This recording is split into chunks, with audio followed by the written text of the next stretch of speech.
अगर ये 2 मोल होता तो हमें जल कितना मिलता, 2 × n। अगर ये 3 मोल होता तो हमें जल कितना मिलता, 3 × n। अगर हम इसको x मोल मान लें तो हमें जल कितना मिल रहा है, x × n। आपके 3.6 धातु ऑक्साइड के अंदर 3.2 ग्राम धातु थी, तो बचा हुआ क्या था, ऑक्सीजन। जो क्लास रिवाइज करके आया है पहले वाली, उसी को समझ में आएगा। अब कंडीशन आ चुकी है ये वाली कि अगर आप पिछला रिवाइज करके नहीं आएंगे तो आगे समझ में आना बंद होता जाएगा धीरे धीरे। तो इस पूरे में जल को निकाल दो तो Na2SO4 का आ जाएगा। जल का कितना है, 126।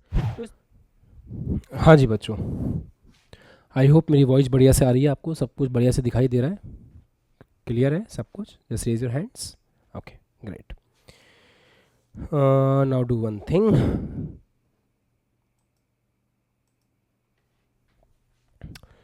सो आज हम आगे बढ़ रहे हैं, मोल कॉन्सेप्ट में ही आगे बढ़ेंगे, है ना। तो स्टार्ट विथ अ क्वेश्चन। चलिए क्वेश्चन लिखेंगे।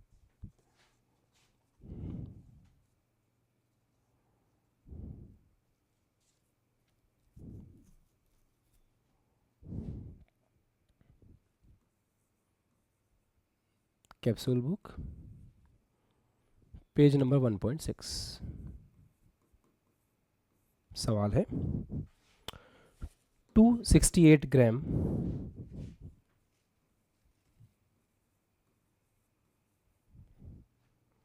Na2SO4.NH2O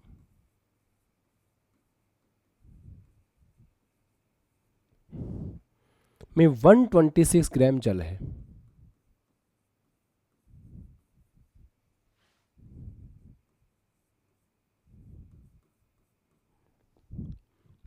n का मान ज्ञात करें।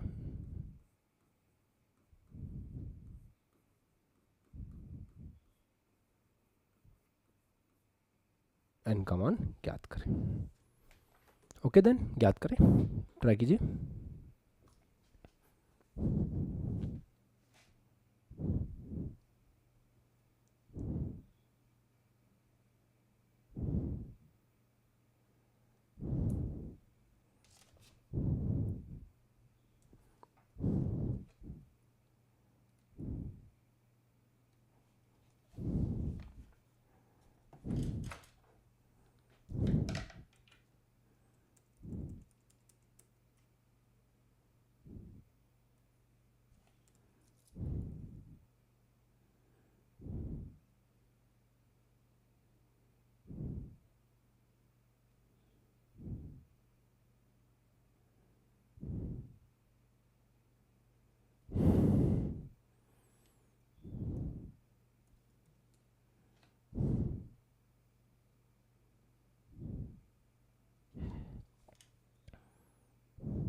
सवाल को पढ़ के उसको अच्छे से सॉल्व करना एक जिम्मेदारी की तरह है जिसको निभाना चाहिए जो बच्चा जेई की प्रिपरेशन कर रहा है। हर सवाल को एक अच्छे चैलेंज की तरह देखो। लकी कुमारी, टाइम वेस्ट मत करो, सवाल करो।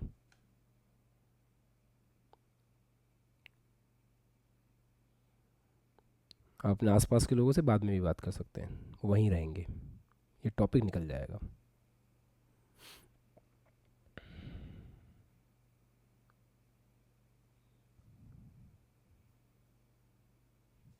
और ये तो क्लासरूम एग्जाम्पल है, ये तो हमसे होगा ही नहीं, इस सोच से भी नहीं करना है।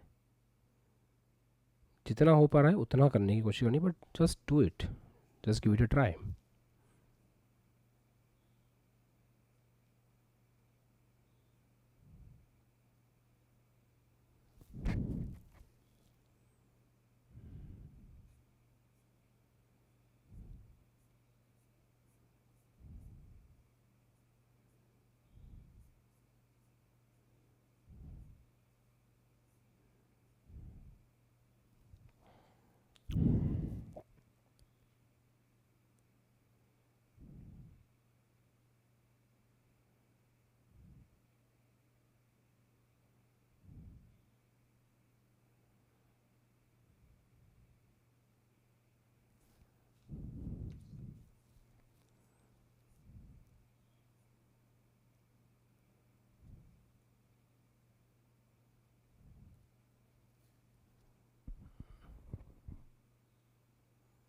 कुछ सवाल बाय नेचर अच्छे होते हैं।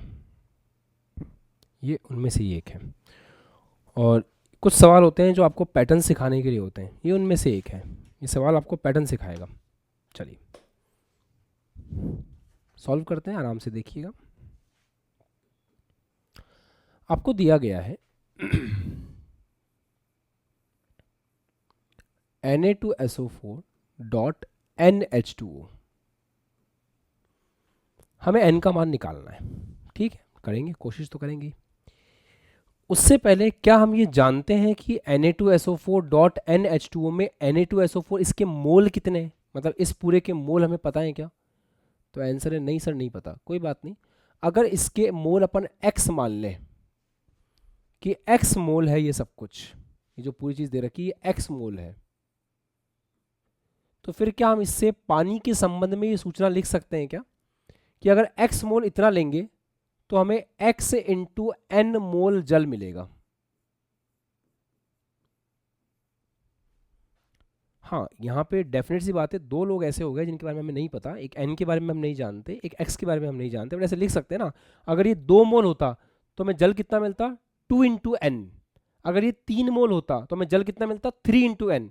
अगर हम इसको x मोल मान लें तो हमें जल कितना मिल रहा है, x into N, just like this. 1 mole जल का वजन कितना होता है, 18 ग्राम, 18 ग्राम। तो x इंटू एन मोल का वजन कितना होगा, 18 into X into N. Is it right? भाई हमारे पास कितने मोल निकल के आए जल के, इतने मोल निकल के आए ना। तो अगर जल के इतने मोल निकल के आए तो 1 मोल जल का वजन होता है 18 ग्राम, तो इतने मोल जल का वजन कितना होगा, 18 इंटू दिस मच। ये सवाल में हमें किसके बराबर दे रखा है, 126 ग्राम, कि 126 ग्राम जल है इसके अंदर। तो ये चीज हमें 126 के बराबर दे रखी है, ये क्वेश्चन में गिवन है। एक इक्वेशन अपन ने ये बनाई और ये हमने पुराने एक्सपीरियंस से बनाई है, ठीक है। यहां तक आगे देखते हैं। look at here,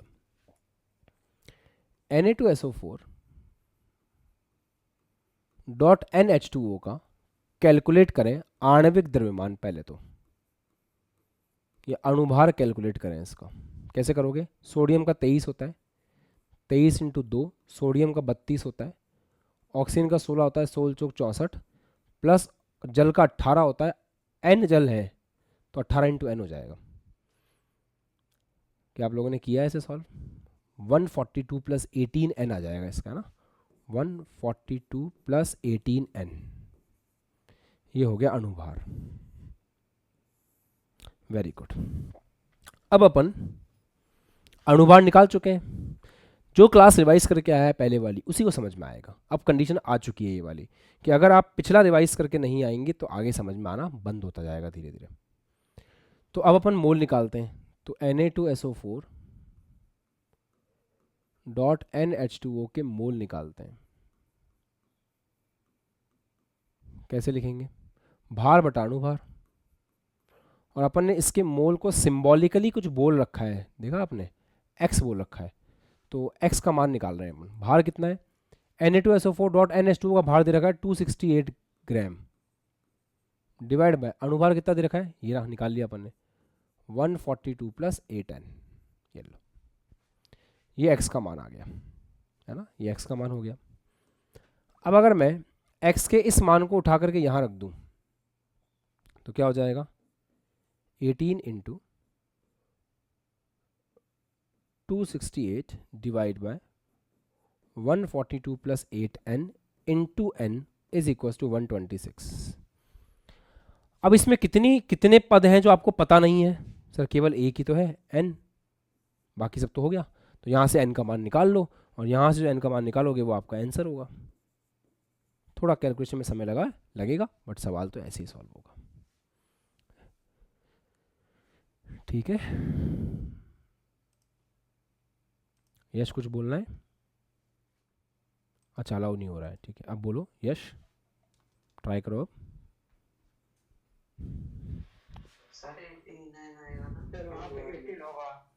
क्या होगा सर? 18 सर, 8 की जगह पे 18 होगा।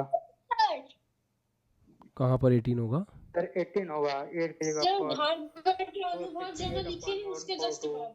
ठीक है ठीक है, म्यूट कर लीजिए खुद को सब लोग। ओके ठीक है ठीक है। Hello sir. सर जैसे Na2SO4 into NH2O का जो भार है वो 268 दिया हुआ है। भार नहीं दे रखा है। तो सर हाँ ठीक है आगे बोलो। हाँ तो सर 142 प्लस 18N बराबर 268 नहीं हो सकता? अणुभार अलग चीज है, भार अलग चीज है। अणुभार बिल्कुल अलग चीज है, भार अलग चीज है। पहले के लेक्चर्स नहीं देखे आपने, रिवीजन नहीं किया ना? सर देखना सर, रिवीजन भी। तो आप बताओ, भार अलग चीज है, अणुभार अलग चीज है। कंफ्यूज हो गया आप थोड़ा सा ऐसा? अच्छा आयुष्मान बोल रहे हो आप ना? आंसर वही आ रहा है। नहीं आंसर वो कभी कभी हो जाता है तुक्का लग जाता है वाली बात है। ठीक है चलो बेटा, अभी तो कहानी शुरू हुई है, इसको किसी और मेथड से करना सिखाता हूँ मैं आपको। Let's have a look. इसके लिए एक और मेथड बताते हैं आपको, चलिए। अब इसके लिए सीखते हैं हम मेथड नंबर 2।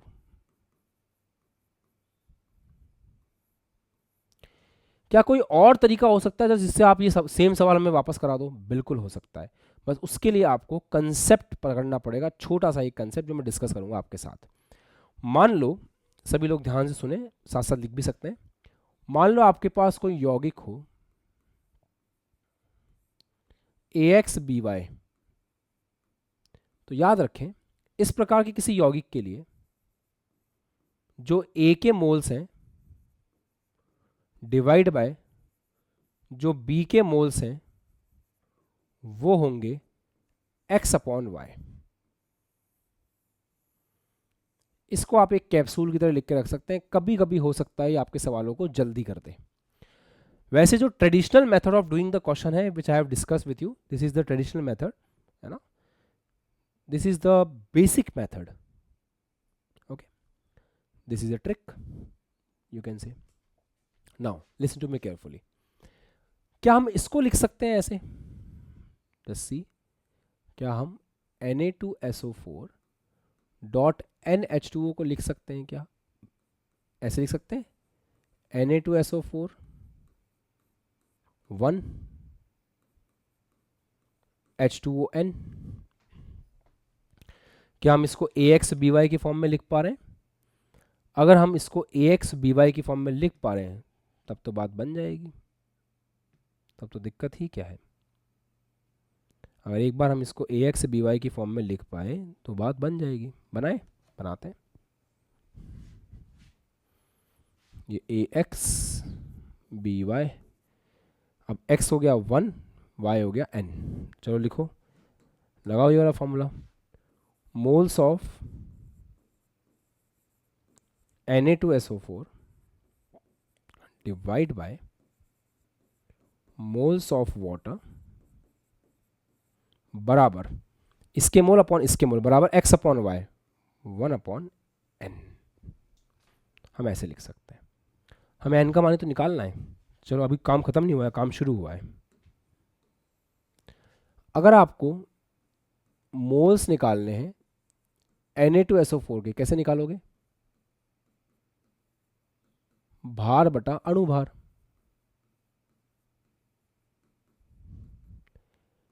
Na2SO4 का भार कितना है देखते हैं।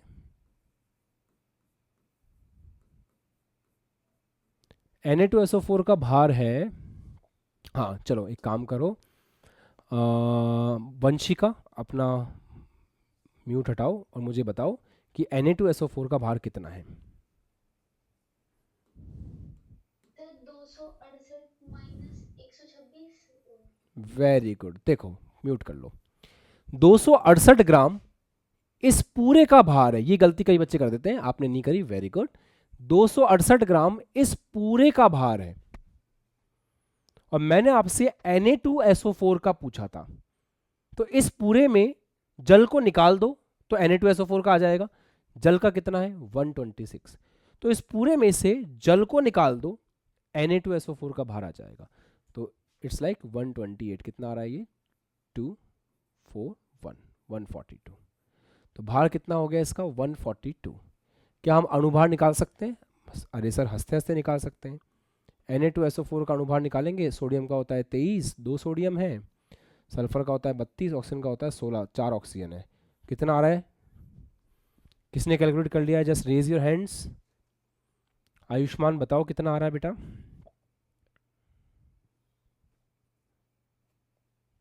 सर 142। अब समझ में आया तुम्हारा तुक्का कैसे लग गया था? क्योंकि ये सेम वैल्यू थी, इसलिए वो तुक्का लग गया था। ओके चलो, ओके बच्चों, आ जाए इधर, खेलना शुरू करें। मोल्स ऑफ Na2SO4 कैसे निकालेंगे? बार बटा अणुभार। तो मोल्स कैसे हो जाएंगे अब? 142/142। अच्छा, मोल्स ऑफ वाटर कैसे लिखेंगे? थोड़ी इंग्लिश चलेगी ना। मोल्स ऑफ वाटर कैसे कैलकुलेट करेंगे? जल के मोल कैसे लिखेंगे? वही कंसेप्ट, भार बटा अणुभार। तो भार बटा में अणुभार। तो भार बटा में अणुभार। भार कितना है बेटा? जल का 126। जल का अणुभार कितना होता है? 18। तो यहाँ से मोल्स ऑफ Na2SO4 कितना आ गया? 142/1। मैं पूरा लिख रहा हूँ ताकि आप लोग समझ सको नोट्स बनाते वक्त कि सर ने पढ़ाया क्या था। बाकी सॉल्व करके भी लिखा जा सकता है। मोल्स ऑफ वाटर कितना आ गया? 126/18 बराबर 1/n। यहाँ से n का मान निकालना थोड़ा ईजी है। अभी जैसे आयुष्मान बोल रहे थे, तो क्या मैं स्क्रीन से हट रहा था या मैं स्क्रीन पे था? अगर मैं स्क्रीन पे था तो जस्ट रेज योर हैंड्स। मतलब सेटिंग सही कर रखी है अपन ने। गुड, ठीक है। और कल से हम इस चीज़ को भी सही कर लेंगे कि आप बच्चा जब बोलेगा, कोई बच्चा सवाल पूछेगा तो प्रॉपर ही उसका आंसर आएगा। मतलब ऐसा होगा कि उसका वॉइस क्लियर आएगा आप सबको, वो स्पीकर से आवाज़ नहीं आएगा। जैसे पुष्पेंद्र सर की क्लास में क्लियर आता है, वैसे ही क्लियर आएगा। चलो बालक, कैप्सूल बुक पे पेज नंबर 1.7 में ऐसा सेम अगला सवाल करके देखते हैं। सर एक प्रॉब्लम है। सर जब आप बोलते हैं ना तो उसका इंग्लिश में वो जैसे कैमरा पे दिखाता है, तो हम लोग को थोड़ा बहुत लिखने में दिक्कत हो जाती है। सबटाइटल दिखा रहा है क्या ये? सबटाइटल साथ में लिखा, मतलब मुझे बोला हूँ नीचे लिखा हुआ आता है ऐसा? नहीं सर, नहीं आ रहा। नहीं है सर। अच्छा, इनका कैप्शन ऑन हो रहा होगा। आपका कैप्शन ऑफ कर दो आपकी साइड से, है ना। और बच्चे जो आपस में चैट कर रहे हैं, हाँ, आप बच्चे जो आपस में चैट कर रहे हैं, वो चैट भी मैंने बंद कर दी है, तो वो भी नहीं दिखेगी अब। अभी आ रहा था कुछ देर पहले चैट। अब नहीं आ रहा ना? नहीं आ रहा। Okay okay. अरे यार, एक तो इसमें इतने सारे तामझाम है ना कि कुछ चीज़ें दिमाग से निकल जाती हैं कभी कभी। चलो सवाल लिखिए। जब 3.6 ग्राम, म्यूट कर लो खुद को बेटा, 3.6 ग्राम धातु ऑक्साइड, म्यूट कीजिए जिससे भी आवाज़ आ रही है। जब 3.6 ग्राम धातु ऑक्साइड H2 के आधिक्य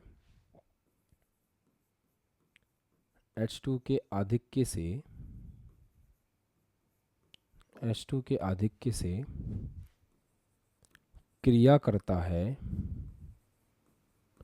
H2 के आधिक्य से क्रिया करता है, तो 3.2 ग्राम धातु बनती है। सर आधिक्य का मतलब क्या होता है? ज़्यादा है, बहुत सारा है, कोई कमी नहीं है, भयंकर, खूब भरपूर मात्रा में पड़ा है, जितना चाहो ले लो। ऐसे यदि धातु का परमाणु भार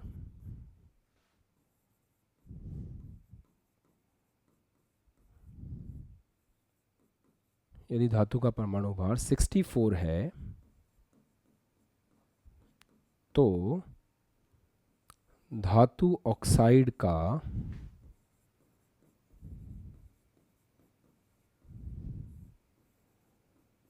सूत्र ज्ञात करें।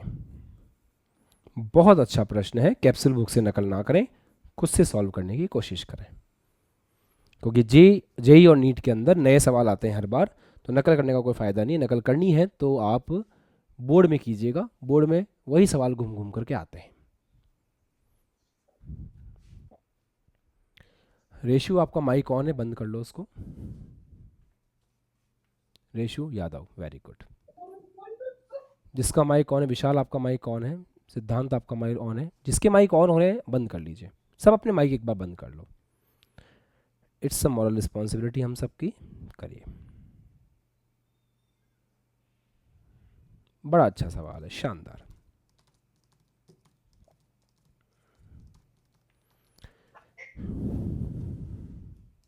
मैं एक बार सभी को म्यूट कर रहा हूं, अनम्यूट कोई भी नहीं करेगा खुद को जब तक जरूरत ना हो।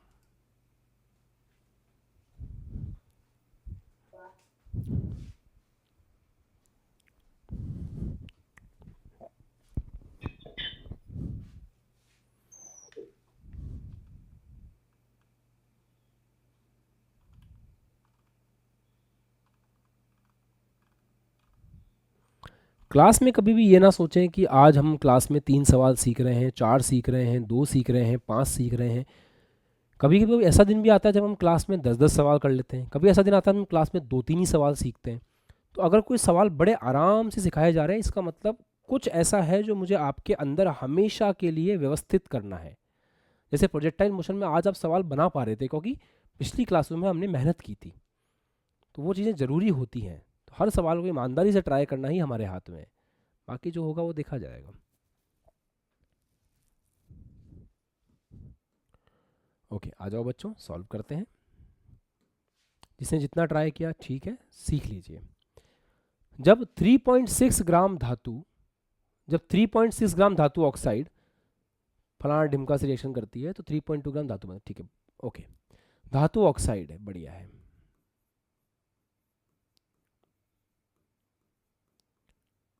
हम इस बात को समझते हैं कि कोई भी धातु ऑक्साइड है तो उसमें धातु होगी और ऑक्सीजन होगी। हमें सूत्र बताना है, तो हमें यह भी नहीं पता कि m कितना है और कितना है, तो हम इसको x मान लेते हैं, इसको y मान लेते हैं। mx और y, देखो वैसे ये हिंट ही था, ये हिंट ही दिया था प्रभु, कोई बात नहीं, म्यूट कर लीजिए, मैं कराता हूं। धातु ऑक्साइड H2 से क्रिया कर रहा है। अच्छा, mx OY H2 से क्रिया कर रहा है, जो कि आधिक्य में पूजा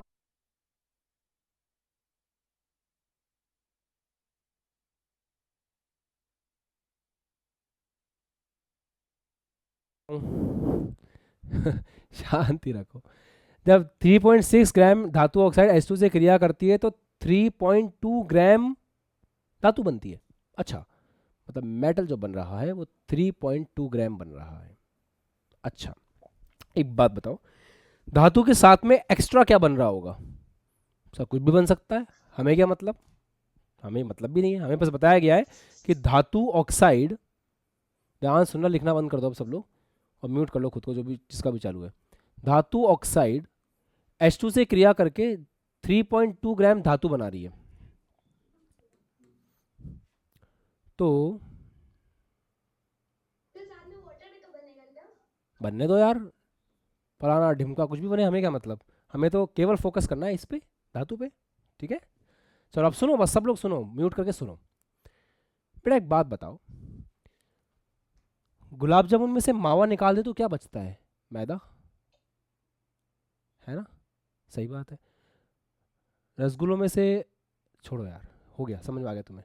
धातु ऑक्साइड में से अपन धातु निकाल दें तो क्या बचेगा? ऑक्सीजन। तो धातु ऑक्साइड का भार कितना था? धातु ऑक्साइड का भार था,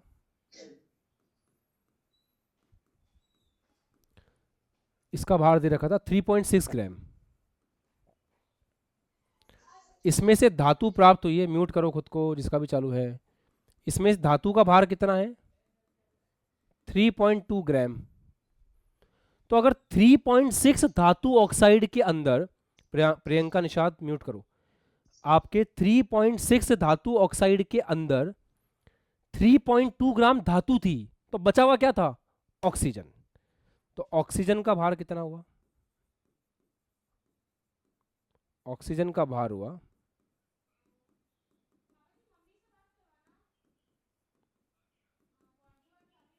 दैट इज 0.4 ग्राम। कभी कभी सवाल में सोचना पड़ता है। सवाल ने साफ बोला 3.6 ग्राम धातु ऑक्साइड है, उसके साथ हमने कुछ कुछ कुछ कुछ किया और हमें 3.2 ग्राम धातु मिल गई। मतलब धातु ऑक्साइड में से धातु मिली 3.2 ग्राम, तो बची हुई चीज क्या थी? ऑक्सीजन। बस अब तो हम मचा जाएंगे। देखो कैसे, mx OY के लिए अपन कैसे लिख सकते हैं? मोल्स ऑफ एम, म्यूट कर लो खुद को, moles of M moles of O बराबर एक्स अपॉन वाई। ठीक है, धातु की मोल कैसे लिखेंगे? धातु की मोल लिखेंगे भार बटा अणुभार। धातु का भार कितना है? धातु का भार है 3.2 ग्राम, डिवाइड बाय धातु का अणुभार कितना है?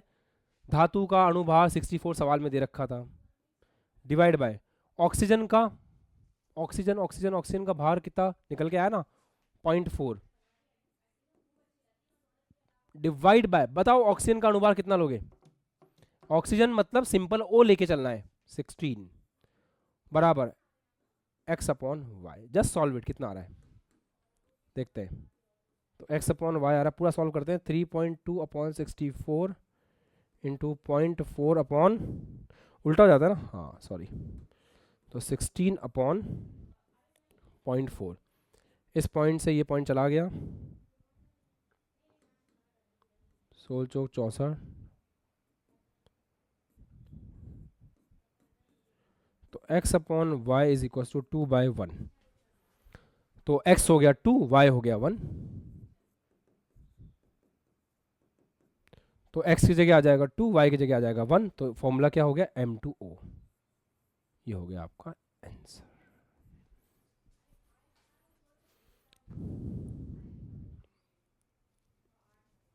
था एक खूबसूरत सवाल जो आपने बढ़िया से कर लिया। सोचने की क्षमता बढ़ाइए, केमिस्ट्री में बड़ा काम आता है। सोचने की क्षमता केमिस्ट्री में हमेशा काम आती है।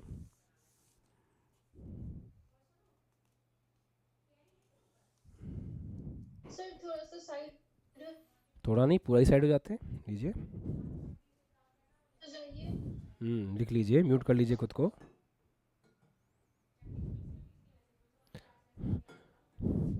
चलो अगला सवाल करें।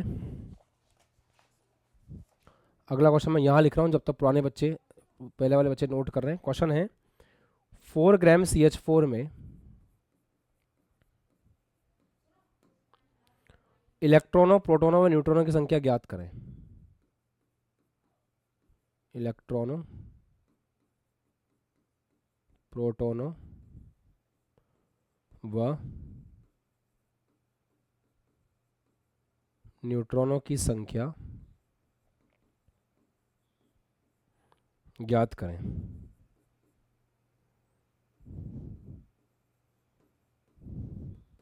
Just do it. थोड़ा डिफरेंट टाइप का सवाल है, तो अच्छे से इसको करिएगा। अणुओं से संबंधित है। आपको पता है ना, एक मोल में कितने अणु होते हैं? एक मोल में अवोगैड्रो संख्या के बराबर 6.02 इंटू 10⁻23 के बराबर चीजें होती हैं। Just do it.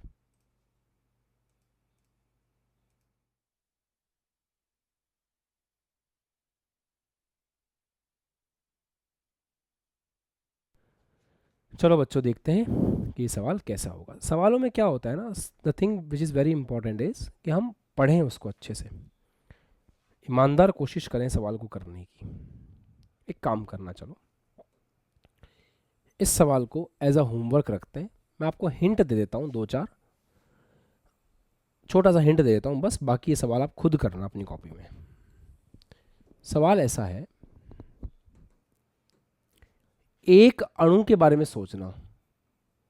अगर एक अणु होगा ना CH4 का, तो उसमें कितने इलेक्ट्रॉन होंगे? कार्बन में 12, हाइड्रोजन में 1, तो 16 इलेक्ट्रॉन हो गए टोटल। प्रोटॉन कितने होंगे? कार्बन में प्रोटॉन, सॉरी, कार्बन में 6 इलेक्ट्रॉन, 4 हाइड्रोजन में 10 इलेक्ट्रॉन हो गए।